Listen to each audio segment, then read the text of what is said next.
Bonjour à tous, j'espère que vous allez bien. Ça fait quelques temps que je ne vous ai pas repris. Pourtant, j'ai pas mal lu. Enfin, je lis, mais je ne suis pas au taquet comme d'habitude. Je prépare des marchés des créateurs. Je suis dans un mauvais mood en ce moment, beaucoup de douleurs et de sommeil. Mais c'est pas grave, là j'essaye vraiment de m'y remettre à fond. J'ai envie de me challenger pour les vacances qui arrivent. Mon fils aura plusieurs stages de foot, il va faire de la natation, enfin j'ai fait plein d'activités. Et souvent, quand il aura natation, pendant 1 heure, je devrais l'attendre dans la voiture. Donc j'ai vraiment envie de me faire une belle pile à lire et de me challenger pour la lire cet été. Pour ceux qui m'avaient suivi lors de ma vidéo où je vous présentais les ancêtres de ma pile à lire, j'ai également lu certains... Et pour ceux qui m'avaient suivi lors de ma dernière vidéo qui était les livres de ma pile à lire, mes ancêtres en fait, de ma pile à lire, je vous disais que je devais être hospitalisée cet été. En fait, ça a été reporté à début septembre. Donc ça arrange tout le monde, sauf moi on va dire, mais bon c'est pas grave, ça fait des années que j'ai avec des douleurs, je suis plus à quelques mois près. Donc au final je me challengerai aussi, je l'espère, en septembre. Donc en attendant je vais vous présenter les romans que j'ai lus. Tout d'abord j'ai lu L'appartement du dessous de Florence Herlemann, donc aux éditions Charleston Poche. Je l'ai lu dans le cadre de la sélection des prix des lectrices. Le gagnant est déjà sorti, pour ceux qui ne l'ont pas vu. C'est L'héritière du Lowenhof, le tome 1. Je vous en ai parlé lors de mon dernier point lecture, que j'avais adoré cette saga. Enfin, ce tome 1, donc je suis curieuse de lire la suite. Et donc, celui-là, il fait partie de la sélection également. Je l'ai bien aimé, même si ce n'a pas été un coup de cœur. C'est un petit roman de 250 pages qui se lit assez rapidement. Donc, c'est un mélange de romans épistolaires, de contemporains et d'historique en même temps, parce que on fait la connaissance de Hectorine, qui est une dame de 103 ans, qui vit dans un petit immeuble depuis des décennies, avec ses voisins qui ont à peu près le même âge qu'elle. Tout se passe bien jusqu'au jour où une jeune fille du prénom de Sarah vient emménager dans un appartement qu'elle connaît bien. Et au final, elle va décider de lui dévoiler sa vie à Sarah par lettre, en espérant pouvoir faire connaissance via correspondance avec cette jeune fille. Ils s'arrêteront jamais, hein. Mais bon, c'est pas grave. Et au final, Sarah, elle, n'a pas du tout envie ni le temps de faire des lettres. Et c'est vrai que les nombreuses lettres de Hectorine vont rester sans réponse jusqu'au jour où Sarah va se laisser tenter et une amitié va naître. Et donc, à travers ces lettres, on va suivre, comme je vous ai dit, la vie de Hectorine du début du XXe siècle jusqu'à l'après-guerre. On va vraiment suivre différents mouvements qu'il y a pu avoir durant ce laps de temps. La guerre, l'émancipation de la femme, qui est aussi un sujet assez important dedans. Et j'ai trouvé l'histoire qui était vraiment bien faite, c'était agréable à lire. Mais c'est vrai qu'au tout début, j'ai pris du temps à me mettre dans l'histoire. J'ai trouvé qu'il y avait quand même pas mal de longueur. Le temps, pour moi, c'est le temps que la correspondance soit dans les deux sens. À partir du moment où les correspondances étaient dans les deux sens, j'ai vraiment passé un très bon moment. Avant, j'ai trouvé que c'était un peu long parce que je trouvais Hectorine voire trop insistante, où elle disait qu'il fallait absolument qu'elle parle à Sarah, qu'elle avait un secret à lui dévoiler. Donc effectivement, ça gardait ce petit suspense, mais j'aurais voulu peut-être que ça commence plus tôt, on va dire, cette correspondance. Mais c'était quand même très beau, très fort, très doux en même temps. Et la femme m'a beaucoup, beaucoup touchée. Donc pour ceux qui aiment les hymnes à l'amour, à la vie, les histoires de vie, je vous conseille grandement ce roman. Ensuite, rien à voir, j'ai lu Prélude mortel de Ngayo Marsh aux éditions L'Archipoche. Donc c'est le tome 8 des enquêtes de Roderick Alleyn. Donc c'est un auteur du début du XXe siècle, maintenant qu'on est au XXIe depuis quelques années déjà, décennies même. Donc là nous sommes à Shinpigwood dans les années 1938, où on va faire la connaissance d'un petit clan de personnes assez aisées qui a décidé de mettre en lumière un roman grâce à une pièce de théâtre. Bien évidemment, il va y avoir des tensions car tout le monde n'est pas d'accord avec la pièce de théâtre qui est choisie, ainsi que les rôles qui vont être affectés, etc., etc. Mais la première représentation a lieu et à peine les premières touches du piano sont jouées qu'un coup est tiré et que la pianiste s'effondre raide morte sur le piano. Il s'avère que c'était pas censé être cette pianiste qui jouait, donc on ne sait pas si c'était elle qui était visée ou une autre personne. Il faut savoir que dans ce petit groupe, il y a 2 personnes qui sont clairement détestables, qui sont détestées de tout le monde. Et dans les enquêtes, un peu à la Agatha Christie, clairement, j'ai pas lu beaucoup de romans d'Agatha Christie, mais j'ai ressenti vraiment cette atmosphère d'Agatha Christie, où en fait, chaque protagoniste va pouvoir être le meilleur suspect, le suspect numéro 1. Moi, ils sont tous passés, j'étais persuadée à chaque fois d'avoir trouvé le meurtrier, mais qu'au bout du 4e ou 5e fois où on était persuadé, on sait que l'enquête, j'étais pas la meilleure enquêtrice du monde, on va pas se mentir. Et donc, j'ai trouvé que l'histoire était vraiment bien faite, vraiment bien construite, et j'ai passé un bon moment de lecture. Après, oui, ça reste, c'est pas sanglant, hein, c'est pas un thriller qu'on dévore et on veut absolument savoir tout de suite ce qui va se passer. Non, c'est doux, c'est lent, mais c'est vraiment le style à l'Agatha Christie, 20e siècle, enquête, Sherlock Holmes, un peu tout ce style-là. Donc si vous aimez ce genre de lecture, je pense qu'il est fait pour vous. Il faut également savoir que c'est le tome 8 des enquêtes de Roderick Alleyn. Mais moi, c'est la première fois que je lis un de ses romans et que ça m'a clairement pas gênée de lire ce tome-là complètement à part. Il y a juste un moment où en fait, il y a un journaliste qui va rencontrer l'enquêteur et j'ai compris en tout cas qu'ils s'étaient déjà rencontrés lors des précédents tomes. Mais ça n'a eu aucun incidence en fait sur ma lecture. C'était vraiment à un moment donné un tenté. Et après le reste du temps, ça m'a pas du tout gênée de pas avoir lu les autres enquêtes. Je suis rentrée dans le move et voilà. Moi en tout cas, c'est quelque chose que j'ai beaucoup aimé.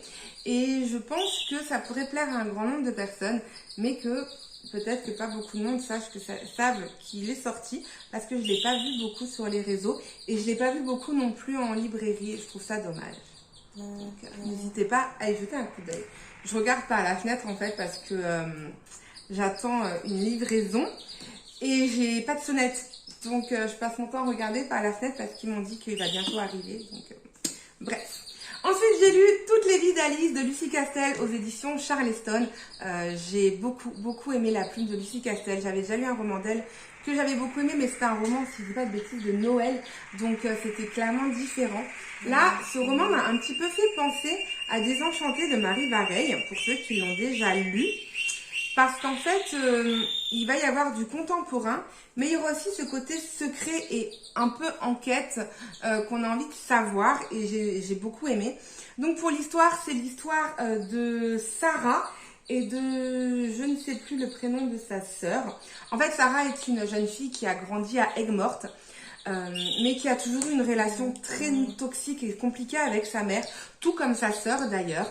Mais elle a réussi à s'échapper de cette relation toxique pour aller vivre sur Paris et devenir, je sais plus si c'est homme d'affaires ou avocate, enfin elle a un bon poste. Et sa sœur, elle n'a pas réussi à échapper à cette relation. Et au final, elle va devenir toxicomane, alcoolique, et cela depuis de nombreuses années. Impossible pour elle de s'en sortir.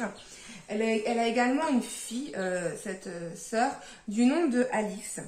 Et en fait, quand elles étaient petites, elles avaient un nom de code, en fait. Quand elles se sentaient en danger, elles disaient cette phrase et elles savaient qu'elles pouvaient se protéger. Mais voilà, ça fait 20 ans que Sarah n'a aucune nouvelle de sa sœur, jusqu'au jour où, en fait, elle reçoit un appel de sa sœur qui lui dit cette phrase. Et elle raccroche. Et quelques jours plus tard, elle reçoit un appel de sa grand-mère pour lui dire que sa sœur est dans un état critique à l'hôpital. Elle va décider d'oser affranchir cette peur, de retourner sur Aigues-Mortes, et à partir de là va commencer toute une histoire, cette rencontre entre Sarah et sa nièce Alice. Il faut savoir que Sarah est une femme qui a tout pour réussir, mais elle n'arrive pas à avoir d'enfants. Elle est très carrée, donc sa vie c'est les post-it. Il faut manger à telle et telle heure. Enfin voilà, c'est vraiment tout est chronométré. Alors quand là, elle doit partir avec Morte, avec pour seule idée de revoir sa sœur et que elle sait pas du tout comment elle va pouvoir gérer ça. C'est très compliqué pour elle. Elle va devoir apprendre à amadouer sa nièce qui en fait a appris à se débrouiller toute seule toute sa vie parce que ok, la grand-mère de Alice l'a un petit peu éduquée, mais elle a clairement été abandonnée par sa mère. Et donc on va suivre un petit peu tout ça et on va suivre au fil des pages, on va sentir cette oppression, un secret qui est enfoui quelque part, mais sans réussir à mettre la main dessus. Vraiment, l'atmosphère est très bien retranscrite. Et voilà, je sentais qu'il y avait quelque chose qui clochait, mais je ne savais pas ce que c'était, tout comme les protagonistes. Et la fin n'est pas forcément waouh, mais elle a quand même eu le mérite de me dire ah ouais, quand même, c'est vraiment, la mère, c'est plus être tordue à ce niveau-là, c'est un level catastrophique.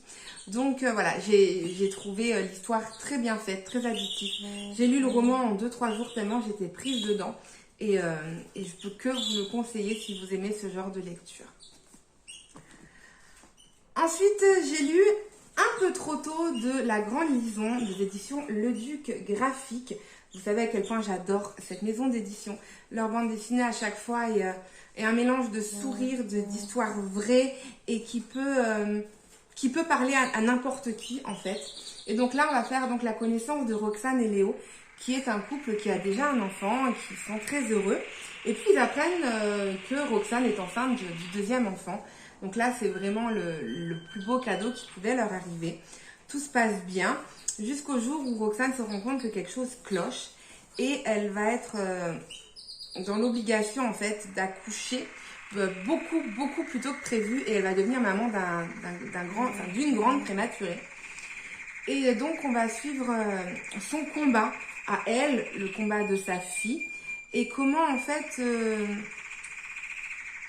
j'ai trouvé qu'elle ne jugeait pas, mais elle montrait aux personnes qui vivent ça ou même qui ne le vivent pas que certaines choses peuvent être compliquées.